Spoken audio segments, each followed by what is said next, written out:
राधा राधा राधा राधा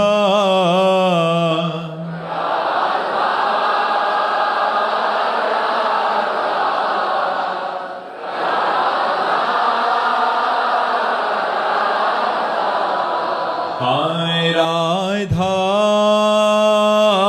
राधा राधा राधा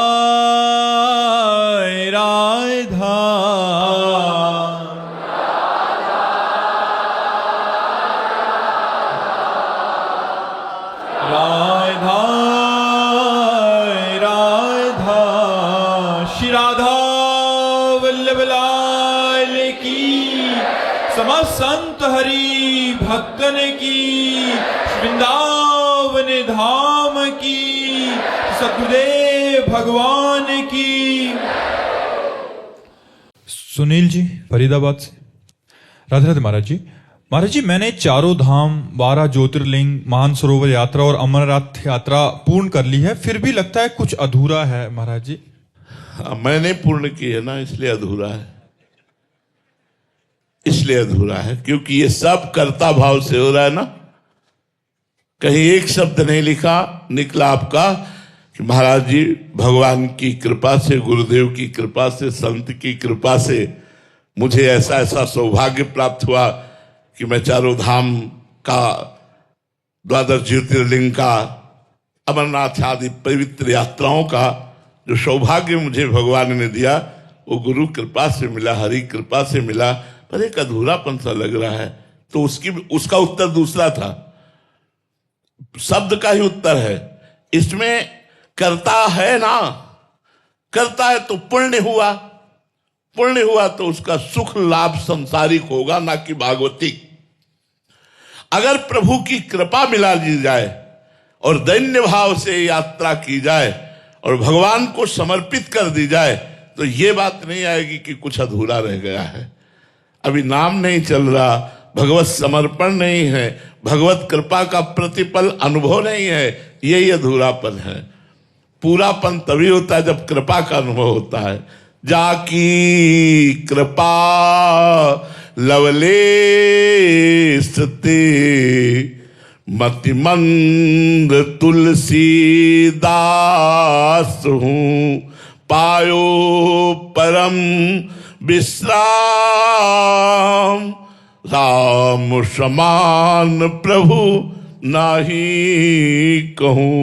जिस समय हम कृपा की बलिहारी जाते हैं तो कृपा बरसती है और हमें विश्राम पद दे देती, परम पद दे देती, भगवत प्रेम दे देती है। तो अभी भगवान के प्रति समर्पण की कमी ही आपको अधूरापन का अनुभव करा रही है। संत समागम करो, इसीलिए संत समागम के सामने तात स्वर्ग अपवर्ग सुख धरी तुलाए कंग, तूलनताए सकल मिली जो सुख लव सत्संग। एक क्षण में तुम्हारी बुद्धि को परिवर्तित करके भगवान में स्थित कर दे, वो सत्संग। सत्संग कौन? जो तुम्हारी बुद्धि का परिवर्तन करके सच्चिदानंद भगवान में स्थित कर दे, उसे सत्संग कहते हैं। नहीं तो सब वार्ता है, सब वाणी का विलास मात्र है। यदि परिवर्तन नहीं तो सत्संग कैसा? सत्संग वही जो परिवर्तन कर दे, शब्द घुस जाए तुम्हारे दिमाग में और जबरदस्ती तुम्हें भगवान का दास बना दे, उसे सत्संग कहते हैं। अगर ऐसे संतों का संग मिल जाए तो अधूरापन खत्म हो जाए, क्योंकि निरंतर भगवान का नाम जप करना, भगवान का स्मरण करना, ये सबसे महत्वपूर्ण बात है। और भगवान की कृपा का अनुभव करना, हर क्षण भगवान की कृपा का अनुभव करो। मनुष्य जन्म से लेकर अभी तक भगवान की कृपा ही कृपा आपके ऊपर बरस रही है। आप कृपा का अनादर कर रहे हैं, कर्ता भाव करके, मैंने ये किया, मैंने ये किया, इसीलिए वो कृपा आपके ऊपर फलीभूत नहीं हो पा रही है। अगर कृपा का आश्रय ले लो तो फिर पूरा अनुभव होने लगेगा आनंद का, अधूरापन खत्म हो जाएगा। आयुष शर्मा जी जयपुर से। राधे राधे महाराज जी। महाराज जी, क्या दृष्टा व साक्षी बनने के अभ्यास से कर्मातीत अवस्था को पा सकते हैं? जी, क्योंकि कर्म त्रिगुण की प्रेरणा से शरीर से होते हैं। स्थूल शरीर, सूक्ष्म शरीर और कारण शरीर से। किसका प्रश्न है? हाँ, जो कर्म होते हैं वो 3 गुणों की प्रेरणा से स्थूल शरीर, सूक्ष्म शरीर और कारण शरीर के द्वारा होते हैं। और जो दृष्टा है वो इन तीनों शरीरों से अलग है। जैसे मैं दृष्टा हूं, आप कर्ता हो, तो आपको फल भोगना पड़ेगा कि मुझे भोगना पड़ेगा? आपको भोगना पड़ेगा ना, क्योंकि कर्ता आप है, मैं तो दृष्टा हूं ना। तो दृष्टा निरपेक्ष है, दृष्टा असंग है, तभी वो दृष्टा होगा। वो दृष्टा मैं हूं और कर्ता प्रकृति है। गुणानुगुण वर्तन्ते मनुष्या पार्थ सर्वसा। गुणों में ही गुण वर्त रहे हैं। त्रिगुण के रचित, त्रिगुण में प्रभाव से प्रभावित होने वाला ये शरीर और त्रिगुण, इसी से सारे कर्म हो रहे हैं। अज्ञान के कारण मैं कर्ता बन गया, उसी कर्ता के कारण अहंकार, जिसे कहते हैं अहंकार विमूढ़ात्मा कर्ता हमिति मन्यते, देहाभिमान ही कर्ता भाव को प्राप्त होता है। जहां देहाभिमान कर्ता भाव को प्राप्त हुआ वो चैतन्य घन परमात्मा स्वरूप, तो उसे पुनरपि जननम पुनरपि मरणम पुनरपि जननी जठरे शयनम अवश्य में वो भोक्तव्यम कृतम कर्म शुभाशुभम, उसे शुभ अशुभ सब कर्म भोगने पड़ते हैं। यदि वो अपने दृष्टा स्वरूप में रहे तो प्रारब्ध भोग शरीर भोगेगा, कर्ता न होने के कारण क्रियमाण निष्फल हो जाएगा, और ब्रह्म साक्षात्कार के बाद उसके सम्यक रूप से संचित कर्म भस्म हो जाएंगे, तभी वो मोक्ष को प्राप्त हो जाता है। समझ पा रहे हो आप जी? करणवीर जी पटियाला से।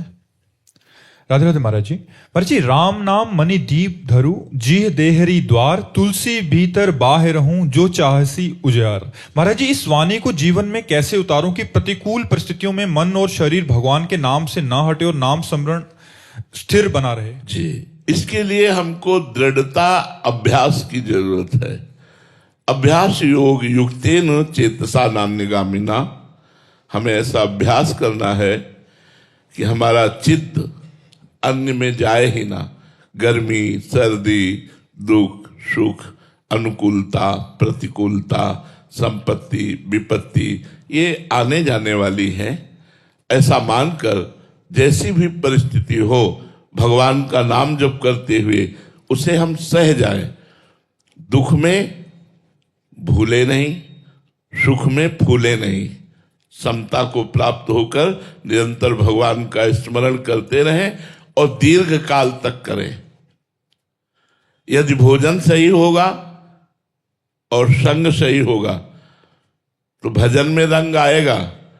अगर भोजन सही नहीं और संग सही नहीं तो भजन की बातें कर लो, भजन नहीं होने वाला। 2 चीजें बहुत आवश्यक हैं, आहार शुद्धि और संग शुद्धि। अगर संग शुद्ध है हमारा, मोबाइल से या बाहरी या आंतरिक वृत्ति से या बाहरी व्यक्ति से हमारा संग शुद्ध है और आहार शुद्ध है, तो हम भजन में निश्चित प्रवृत्त हो जाएंगे और भजन धीरे धीरे खुद अनुभूतियां देने लगता है, जिससे हमें किसी से पूछना नहीं पड़ता, परमार्थ का मार्ग पुष्ट होता रहता है। तो संग साधु, सर्वथा असंगोहम पुरुषा, सर्वतो मनुष्यो असंगात संगम च साधुषु। सबसे असंग, अगर संग तो संत पुरुषों का, मन से भी और तन से भी। तन ही रा के सत्संग में तो मन ही प्रेम रस भयो, सुख चाहत हरिवंश हित तो कृष्ण कल्प तरुष्यो। जो समस्त कामनाएं पूर्ण करने वाले हैं, ऐसे कल्प तरु स्वरूपा प्रणत कामदम पद्मजार्चितम धरणि मंडनम ध्येयमापदी। ऐसे प्रभु के चरणों का ध्यान करो, उनका भजन करो, उनका नाम जप करो। तो जो राम नाम मणिदीप धरी, तो इसे धरो, राम राम राम राम राम राम राम, पहले वाचिक, फिर उपांशु, फिर मानसिक, तब आपकी धारा बन जाएगी। अभ्यास करो, खूब अभ्यास करो। जैसे गरीब आदमी धन कमाने के लिए ओवर टाइम भी काम करता है। ऐसे हमें जब समय मिले तब हम नाम जप करें, समय अपना बचाएं प्रपंच से, भोगों से, गंदी बातों से, और वो समय हम प्रभु में लगाएं और जो कर्म करें वो कृष्णार्पणम वस्तु करें तो हमारा भजन बढ़ने लगे, तो हमारा हृदय आनंद से युक्त हो जाए।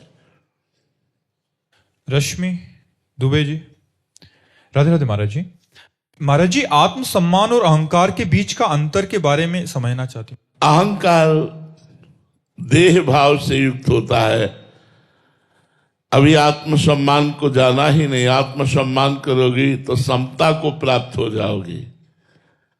दुख सुख में, निंदा स्तुति में, मान अपमान में आप में कोई उलझन नहीं होगी।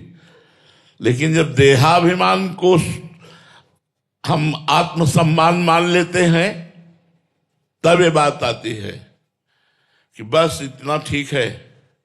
अगर हमारे स्वाभिमान में कोई चोट पहुंचाने की कोशिश की, वो देहाभिमान ही बोल रहा है, आत्माभिमान नहीं, आत्मसम्मान नहीं। आत्मसम्मान तो सब में मेरी आत्मा विराजमान है। जैसे मेरी जिह्वा को मेरे दांत से ही चोट पहुंच गई, अब हम किस पर नाराज होंगे? ऐसे ही एक ही आत्मा जो मेरे अंदर है वही सबके अंदर है। अगर कोई मेरा अपमान करता है तो मुझे बिल्कुल रोष नहीं आना चाहिए। मुझे कोई सम्मान करता है तो बिल्कुल सुख नहीं मिलना चाहिए, क्योंकि अपने हाथ से हम अपने पैर छुएं तो क्या सुख, हमारे हाथ से हमारे गाल में चाटा लग जाए तो क्या दुख। ऐसे ही संपूर्ण विश्व मेरा आत्मस्वरूप है। सुख और दुख, मान और अपमान, निंदा स्तुति में जो समान होता है वो आत्मसम्मान होता है, और जो सुख दुख से प्रभावित हो जाता है, निंदा स्तुति से प्रभावित हो जाता है, वो देहाभिमान होता है। उस देहाभिमान को आत्मसम्मान में नहीं रखना चाहिए, अलग रखना चाहिए। जितेश जी गुजरात से, राधे राधे महाराज जी। महाराज जी, हम भगवान पर पूर्ण विश्वास क्यों नहीं कर पाते? पूर्ण समर्पण कैसे आए? मलिन अंतःकरण में ना पूर्ण समर्पण होता है ना पूर्ण विश्वास होता है। जब हृदय निर्मल होता है तब विश्वास का प्रादुर्भाव होता है। विश्वास कोई छोटी मोटी वस्तु नहीं है। निर्मलता जितनी बढ़ती जाएगी उतने विश्वास बढ़ता चला जाएगा। नौवीं भक्ति में भगवान ने रामायण में वर्णन किया है, नवमो सरल सब सन छल ही ना, ममो भरोस ही हरस न दीना। भगवान पर भरोसा 9वें अंक पे लिखा है। जहां आत्मसमर्पण है नवम में, श्रवणम कीर्तनम स्मरणम विष्णुर्पाद सेवनम अर्चनम वंदनम दास्यम सख्यात्म निवेदनम, वहां विश्वास है। आत्मनिवेदन पर विश्वास जागृत हुआ है। तो विश्वास श्रद्धा से प्रकट होता है। यदि हम संतों पे श्रद्धा करें, उनकी वाणी पर श्रद्धा करें, भगवान पर श्रद्धा करें, भगवान की कथाएं श्रद्धा से सुने, तो निश्चित है विश्वास जागृत हो जाएगा। और बिन विश्वास भगत नहीं ते बिन द्रवहीन राम, राम कृपा बिन स्वप्न जीव न लह विश्राम। जब तक विश्वास नहीं तब तक भक्ति नहीं, जब तक भक्ति नहीं तो भगवान की कृपा का अनुभव नहीं, और जब तक भगवान की कृपा का अनुभव नहीं तब तक विश्राम नहीं मिल सकता। इसलिए श्रद्धा करो, श्रद्धा से विश्वास उत्पन्न होता है, विश्वास से भक्ति दृढ़ होती है, और भक्ति दृढ़ में आत्मसमर्पण हो जाता है। आत्मसमर्पण हो गया तो आप यंत्र हो गए, यंत्री भगवान हो गए। अब आप देखोगे कि जैसे अर्जुन का रथ भगवान हाँक रहे हैं, ऐसे मेरे जीवन की यात्रा स्वयं भगवान मेरे हृदय में बैठकर करवा रहे हैं। अब मनमानी नहीं हो रहा, अब हरिमानी हो रहा है। जैसा हरि चाह रहे हैं वैसा हो रहा है। ज्यों ज्यों राखत हो त्यों त्यों रहियत हो हरि। अब आनंद का विषय आ जाएगा। अभी तो हर्ष और शोक का विषय है, आनंद का विषय तो अभी बड़ी दूर नगरी, अभी बड़ी दूर नगरी है। देहाभिमान से छूटे तब बात बने। गुरमेल सिंह जी चंडीगढ़ से, राधे राधे महाराज जी। महाराज जी, मैं सिख परिवार से हूं। मैं आपके प्रवचनों को सुनता हूं और अपने जीवन में उतारने का पूर्ण प्रयास भी कर रहा हूं। गुरुवाणी जी का नित्य पाठ एवं नाम जप निश्चित संख्या में करने के अभी प्रयासरत में हूं। महाराज जी, फिर भी वो रस का अनुभव मेरे को कब होगा जो वास्तविक गुरुजन बताते हैं? हाँ, थोड़ा सातु दीर्घ काल निरंतर सत्कार सेवितो दृढ़ भूमि। अगर लंबे समय तक हम आराधना करते रहें तो हमारा अंतःकरण में जो पाप बनाने वाली प्रवृत्ति है वो दुर्वासना, जो ही दुर्वासना भस्म हुई तो ही आनंद का अनुभव आने लगेगा। अब जन्म जन्मांतरों के कितने पाप हैं अपने पास लिस्ट तो है नहीं, अपने को पता भी नहीं कितना है। तो पहले वाहेगुरु कृपा करेंगे और उनकी कृपा से हमारे जितने पूर्व पाप हैं वो जब भस्म होंगे तो हृदय निर्मल होगा, और जब हृदय निर्मल होगा तो चलते फिरते उठते बैठते सहज समाधि लग जाएगी। सहज समाधि, वाहेगुरु की कृपा में डोलोगे, मस्त डोलोगे, उन्मत्त डोलोगे, आनंद में डोलोगे।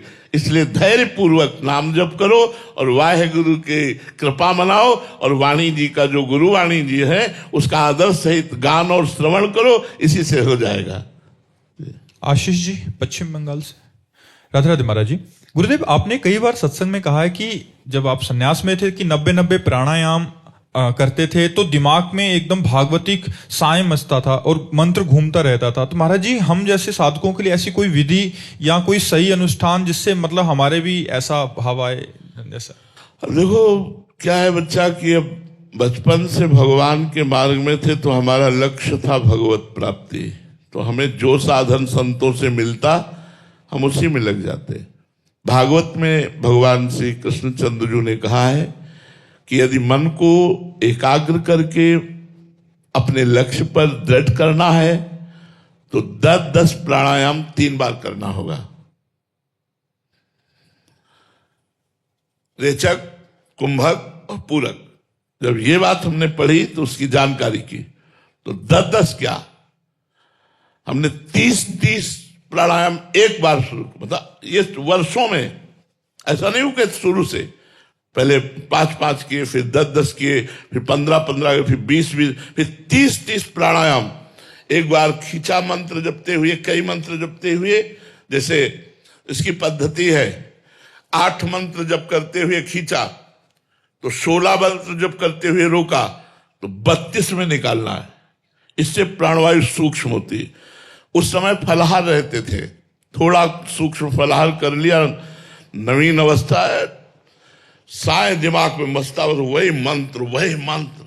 अब 90 प्राणायाम को छोटी मोटी बात समझते हो, थोड़ी थोड़ी देर में तो एकदम उस समय भगवदाकार वृत्ति, किसी से कोई ये बातचीत तो अभी कुछ समय से शुरू हुई है, नहीं उस समय कोई किडनी भी नहीं खराब थी। तो पद्मासन में 6-6 घंटा बैठना और आसन में तो वो तब एकाग्रता होती है। परमार्थ ऐसे लगो जैसे नशेबाज नशा ढूंढता है। जब हमारा लक्ष्य दृढ़ हो जाएगा और नशा बन जाएगा मुझे भगवत प्राप्ति करनी है, तो ये सब खिलवाड़ हो जाता है। 7-7 दिन 8-8 दिन भोजन नहीं मिला गंगा के किनारे, और वो कष्ट महसूस नहीं होता। एक कमंडल गंगा जल पीकर प्राणायाम के द्वारा प्राणों को वश में करके निरंतर भजन में रहना।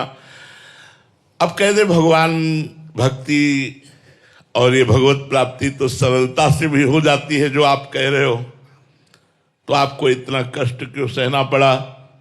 वो इसलिए सहना पड़ा जो आज देख रहे हो ना, जो आज प्रश्न कर रहे हो ना, जो आज उत्तर मिल रहे हैं ना आपको, जो लोगों को लाभ मिल रहा है ना, ये उसका लाभ मिल रहा है। भगवान की कृपा से जो साधन बना उसी साधन का अनुभव तो आपको बता रहे। नहीं तो ज्ञान किसको नहीं है? सब महात्मा जन बैठे हुए, सबको जो हम बातें बोल रहे हैं सबको कंठस्थ है, सबको याद है। पर यही बात का प्रभाव पड़ जाए इसलिए भगवान ने ऐसा साधन कराया। आप भी नाम जप करो, जितना हो सके संयम से रहो, भगवान के आश्रित रहो।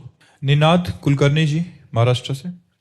राधे राधे महाराज जी। महाराज जी, तितिक्षा क्या है और उसे जीवन में कैसे उतारा जाए? तितिक्षा का तात्पर्य होता है सहनशील। ये साधु का सबसे बड़ा गुण है। तितिक्षवा कारुणिका, भगवान कपिल देव जी ने वर्णन किया है। हमारे यहाँ कहा गया सहित सहित बाढ़ है भगति।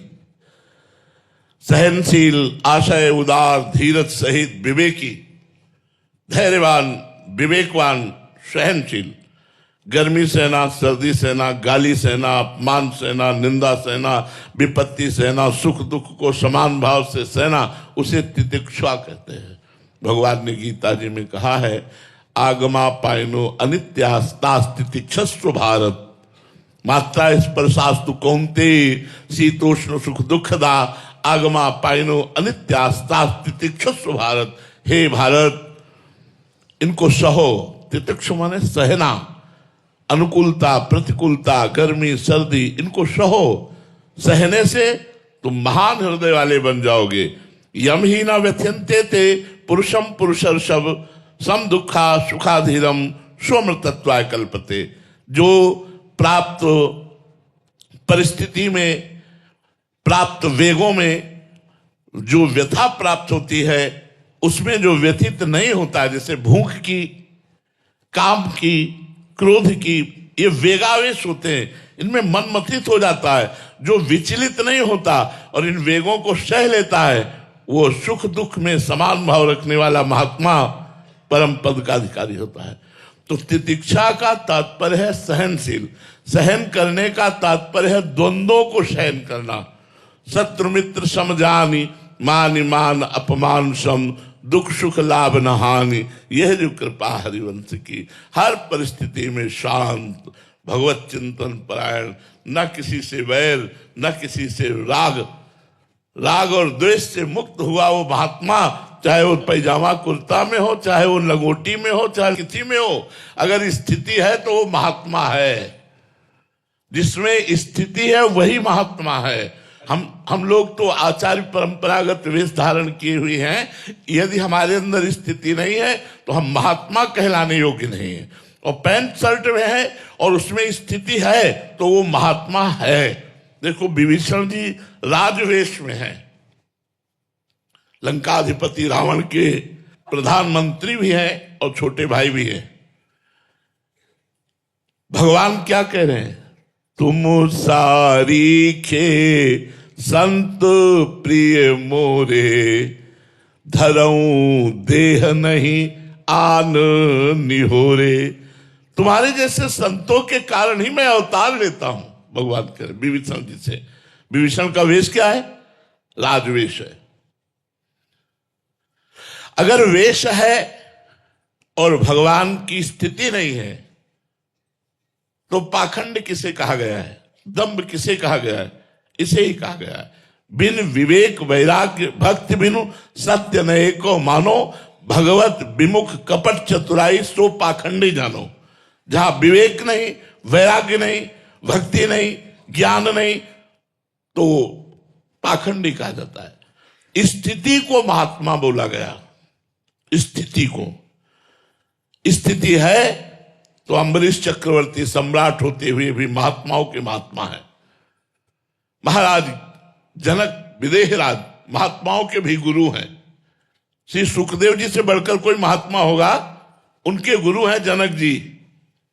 महात्माओं के भी गुरु हैं, जिनके संपूर्ण राज्य वैभव सुख पत्नी पुत्र परिवार सब है, वो उस महात्मा के गुरु हैं जो शरीर में लंगोटी भी नहीं लगाए, दिगंबर वेश, 16 वर्ष की अवस्था, आत्मलाभ से परिपूर्ण महापुरुष श्री सुखदेव भगवान के गुरुदेव जनक जी हैं। यहां विचार करना है कि स्थिति का नाम महात्मा है। महात्मा वही जो तितिक्षु है।